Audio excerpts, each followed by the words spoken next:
Hello बच्चों, नमस्कार। मैं भागीरथ। आज हम संस्कृत व्याकरण का एक ऐसा मैजिक सीखने वाले हैं जहाँ दो अलग अलग देखो स्वर आपस में मिलते हैं और एक नया ही रूप ले लेते हैं। जैसे दूध और चीनी को मिलाकर हम उनका मिठास बढ़ा देते हैं, वैसे ही आज हम शब्दों को गुणी बनाना सीखेंगे। तो जैसे सुरेश, तो क्या आपने कभी सोचा कि हम भगवान को ईश कहते हैं, क्या कहते हैं? ईश कहते हैं। लेकिन जब सुर और ईश मिलते हैं तो वो सुरेश कैसे बन जाता है? यह एक ही मात्रा कहाँ से आई? बस इसी रहस्य का नाम है गुण संधि। तो चलिए आज हम शब्दों की इस मित्रता को विस्तार से समझते हैं और अपनी संस्कृत को और भी मजबूत बनाते हैं। तो आज का टॉपिक है गुण संधि, यानी इसका जो सूत्र होता है उसका क्या नाम है? आद गुण है। यानी आद गुण सूत्र क्या कहता है कि ह्रस्व या दीर्घ, ह्रस्व मतलब छोटा वाला यानी बिना मात्रा वाला, और दीर्घ जो मात्रा वाला होता है वो, यानी ए या आ के बाद ई, उ, री और री यानी स्वर आने पर दोनों मिलकर क्या बन जाते हैं? ए, ओ, आर और अल हो जाते हैं। ठीक है, जैसे मान लो ए या आ और उसके बाद में ई या ई आता है तो दोनों के साथ क्या बन जाएगा? ए बन जाता है।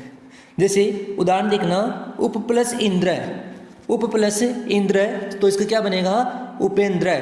गण प्लस ईश है, इसका क्या बनेगा? गणेश। महा प्लस इंद्र क्या बनेगा? महेंद्र। ऐसे ही आगे देखना, ए या आ के बाद में उ या उ आता है तो दोनों के साथ क्या बन जाएगा बच्चों? ओ बन जाएगा।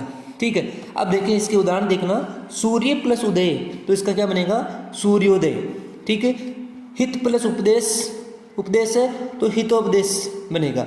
महा प्लस उत्सव है तो महोत्सव शब्द बनेगा। ठीक है, आगे देखना, ए या आ के बाद में री या री आता है तो दोनों के साथ क्या बनेगा? अर बन जाता है।